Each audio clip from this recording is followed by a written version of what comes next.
Nós falávamos na abertura aqui do Jornal Jovem Pan, o primeiro-ministro do Líbano, o Hassan Diab, anunciou a renúncia hoje do governo, quase uma semana depois da mega explosão que destruiu metade de Beirute.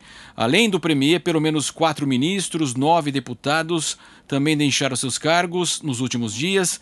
Estão sendo pressionados pelos protestos que levaram dezenas de milhares de pessoas às ruas contra o governo e também, de acordo com os relatos do governador de Beirute, Marwan Aboud, a imprensa local, o número de vítimas da tragédia subiu para 220 mortos, 6 mil feridos e 110 pessoas ainda desaparecidas. E nós vamos conversar agora com a dentista Nájila Gataz, é uma brasileira que reside em Beirute.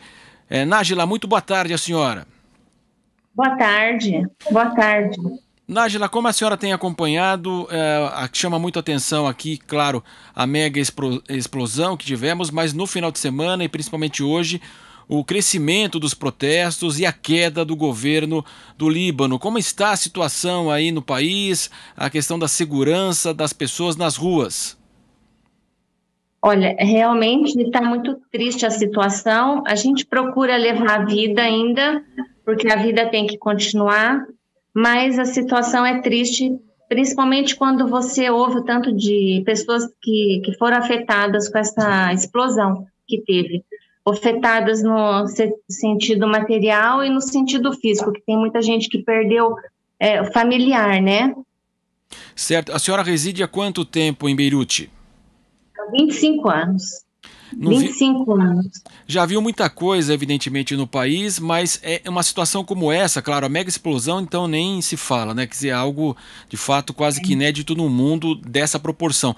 Mas em relação a esse crescente descontentamento da população, é o momento mais agudo que a senhora vive aí no Líbano? Eu acho que é o momento mais... é o pico, parece que é o pico. Tomara que seja o pico e agora começa a diminuir, porque se aumentar, o pessoal não vai aguentar, né? O pessoal está revoltado, porque apesar da gente viver numa insegurança, assim, no sentido de guerra, né? Agora tem o problema financeiro que veio acarretando e aumentando desde setembro, né? Que a gente vivia como se a lira valesse, o dólar valesse 1,5 lira. De repente aumentou, foi aumentando, daí veio o problema do Covid e agora esse problema, né, que aconteceu, essa explosão que o pessoal estava sentindo que ia acontecer alguma coisa, mas não desse jeito, não desse jeito. Sem dúvida, 80% de desvalorização da moeda, 30% da população em desemprego. A senhora tem trabalhado ou deixado de trabalhar em razão pós-explosão, essas manifestações? Como os brasileiros estão se comportando? Olha, o brasileiro ele ainda é muito forte porque a gente sempre tem esperança que alguma coisa vai melhorar, né?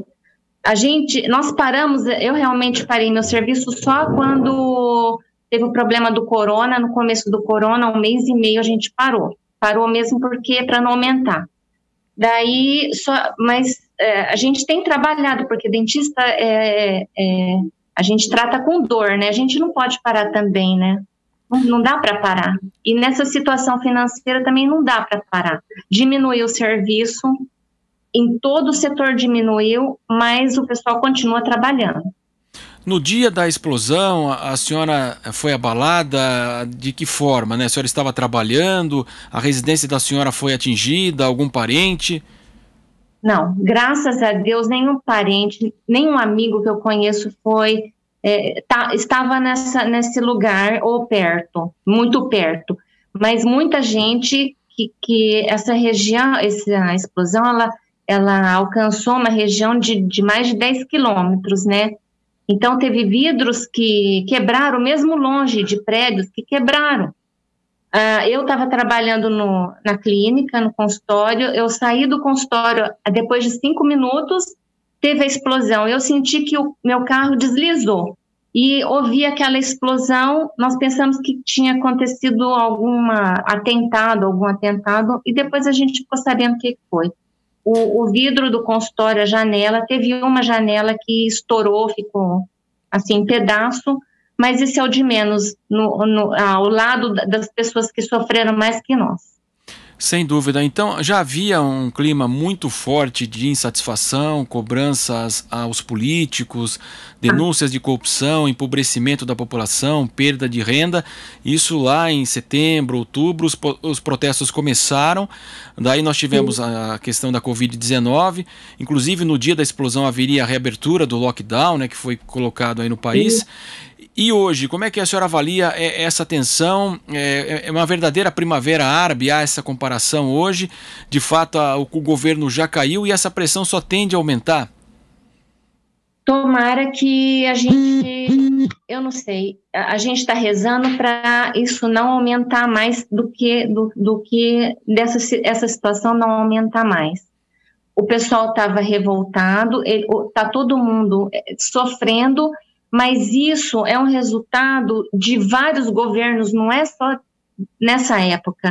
Isso foi acumulando e de repente explodiu, entendeu? Então, agora o pessoal quer que o governo ele saia, esse governo saia. Eu acho que, na verdade, eles não conseguiram controlar nada e não dá para resolver uma situação que já está acumulada faz anos. É corrupção em cima de corrupção e tudo veio à tona. Então, o pessoal, a multidão de pessoas, né, o povo, ele está descontando o que ele sofreu em tudo, né? Eles estão descendo nas ruas, estão destruindo de novo, estão jogando, e o povo, né, o exército, então a polícia, eles têm que se defender também, o que eles vão fazer, né? Sem dúvida. Agora... É muita gente com muito problema. Então, tem gente que está brigando e tem gente que tem que fazer aquele amortecedor, né? Então, é muita confusão ainda. Nós estamos até com as imagens ao vivo também de Beirute. A proporção dessa manifestação, ela pega toda a cidade mesmo? A cidade tem quantos mil habitantes? Essa manifestação está expandida ou nas regiões mais centrais, inclusive mais próximas do porto? Não, essas manifestações, elas ocorrem ali em frente à Câmara dos Deputados, aqui naquela Praça dos Mártires. Se alguém conhece o Líbano, alguém já veio aqui para Beirute, sabe onde é, mas é no centro. Entendeu? Não é no Líbano inteiro, não é em Beirute inteira, não. É naquele lugar, mas é naquele lugar. E parece que por exemplo, o que a gente vê é que sempre assim, que tem uma manifestação pacífica, daí a pouco aquele povo que é pacífico, ele vai embora e antes dele ir embora vem aquelas pessoas que não são pacíficas, entendeu? Já começa com o quebra-pau ali. Sempre foi assim. Se fosse só pacífico, a gente não teria tanta ansiedade, mas o negócio é que não é pacífico, né?